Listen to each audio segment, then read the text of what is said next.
My wife is lazy, she make me naughty, not even coffee. So to make me happy, she bought this for me. No wait, that was also me. Really? Roll the intro.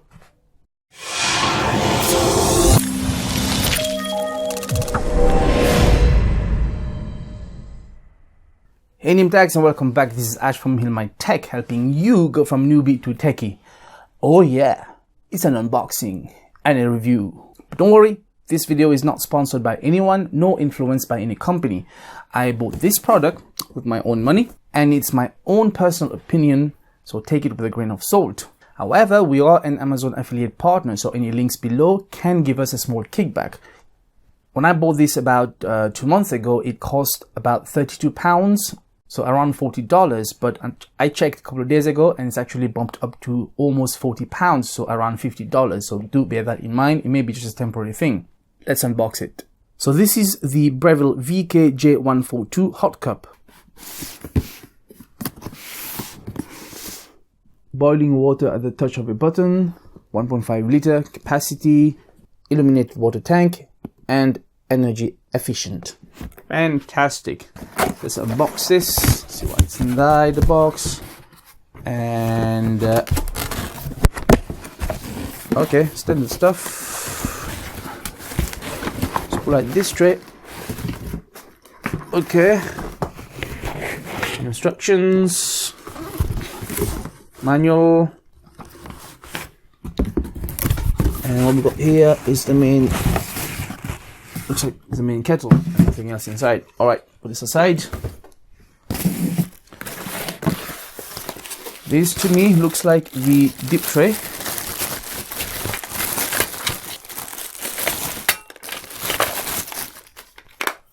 Right, dip tray on the back. There's a cord retracting area. It's not too big. I think roughly about, I'd say maybe 80 centimeter. The power lead, maybe less. Okay. Let's put it on the side. Okay, so we've got a dip tray. It's held by 2 sellotape. Take this off.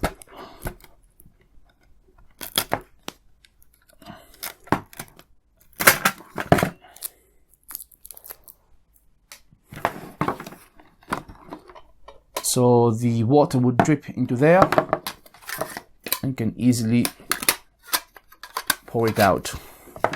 There we go. Right, this to the side.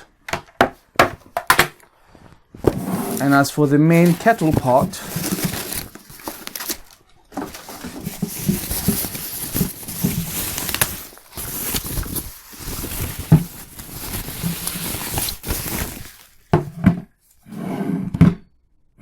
okay, so start button, open lever to refill the water. There's a minimum and maximum mark. Hot cup. So it's pretty simple, really.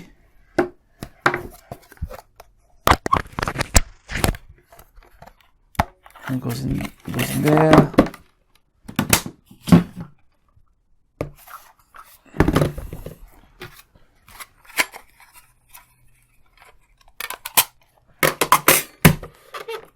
And Bob's your uncle. Let's go test this bad boy. I do apologize about the color you can see on your screen right now. I think it's probably a pinkish color. It's not pink, it's actually blue. This is due to a wrong setting of my white balance on my DSLR camera.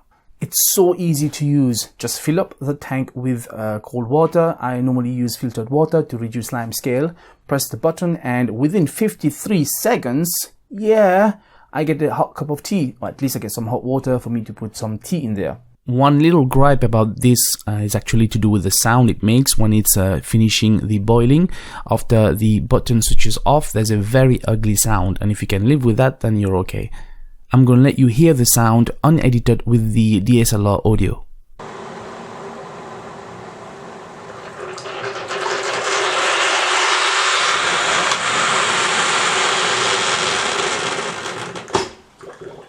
And being the scientific savvy person that I am, I also got my thermometer out to try and measure the temperature, because one of the complaints was it wasn't hot enough for black tea. I did calibrate the thermometer, so to speak, so it should be accurate. So this kettle outputs around 87 degrees Celsius, so around 188 degrees F. So it doesn't reach 100 degrees boiling point temperature, which may be an issue for certain types of green tea and coffee. Now, if your poison is coffee like myself, you will know that the perfect brewing temperature for coffee is between 91 and 96 degrees Celsius, or 195 to 205 degrees F. So this kettle is a few degrees below. But you know what? I actually made a few French press coffee and it wasn't that bad. As for green tea, that is going to vary a lot depending on the type of green tea you're having. Some green tea actually require as low as 50 to 60 degrees Celsius or 122 to 140 degrees F, whereas black tea requires about 90 to 96 degrees, a bit like coffee. But then again, it depends on your source of information for the perfect brewing temperature. Mine's going to be in the links below. But you know what, again, I've had black tea with this kettle and it tastes fine to me. And also it's probably more to do with your preferred choice and taste, which varies from person to person really. I don't think most of us will know the difference, and given this gadget's extreme convenience, it's a small trade-off. But who checks temperature anyway? I mean, even with a normal kettle, am I right? Only the crazy people maybe. Okay. But don't take my word for it, you should judge for yourself. So as a workaround, what I sometimes do is I put a little bit of cold water into the cup first before dispensing the hot water, or I boil and dispense the water into the cup, leave it to cool down for a couple of minutes or less, and then put my green tea in there. So let's talk about some of the advantages of this. First, the ease of use is amazing. Just one click and it dispenses the water for you. No timing, no hassle, no fuss. Even a child, I mean my 8-year-old is able to make his own tea now, obviously after supervising him. Then the speed, 53 seconds, that's brilliant. This is even less time that you would require to go to the toilet and back out, or getting your biscuits or getting your whatever. And if you're like myself, trying to micromanage your seconds, sometimes this is a lifesaver. Economical. This kettle uses about 3 kilowatt of boiling power, which when I've checked a few other makes and brands of the same range of kettles and about the same price, they're all using 3 kilowatt of power. Now there is one from Argus which is a low value. It uses about 2.2 kilowatt, but being low value, it definitely takes a lot longer to boil, so you would need to use more electricity anyway, so the trade-off might work out the same or even better with this one, so I don't know. But as far as the average boiling kettles are concerned, it takes the same amount of power but in less time, so it's really economical. And finally, it uses the exact same amount of water, which is 250 mils every time. So just make sure you have the cup which is slightly bigger than 250 mils and you should be fine. Now let's talk about some of the disadvantages of this kettle. So one, I think because it hasn't got any varying temperature control or varying amounts of water it dispenses, it may be an issue for some people. But if you did want that, there is another bigger brother of this one, which has got all the other features and temperature control, etc. It retails for about £50, so around $63. It's the Breville VKJ142. Link below for the reference. Okay, other bad point is we've said it doesn't reach boiling point, and it's not really a deal breaker for most people, I would guess. I'm not sure about its durability. I've only used it for about 2 months, but we've used it every day, making an average 6 to 8 cups of tea throughout the day, and it's been fine so far. So obviously time will tell, and it's supposed to have a permanent lime scale filter, so we'll also watch out for that. And lastly, I would say that you may, after using this every day, lose the ability to make a normal cup of tea from a normal kettle ever again, and we find out that the hard way.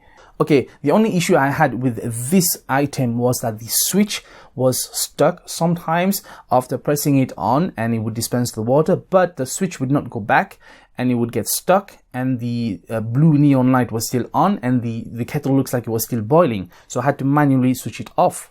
So I contacted Amazon and they seem to indicate that this wasn't reported by other people, and generally the review is good, so we attributed this as just a defect with this specific item rather than the whole range itself, and this is fairly acceptable.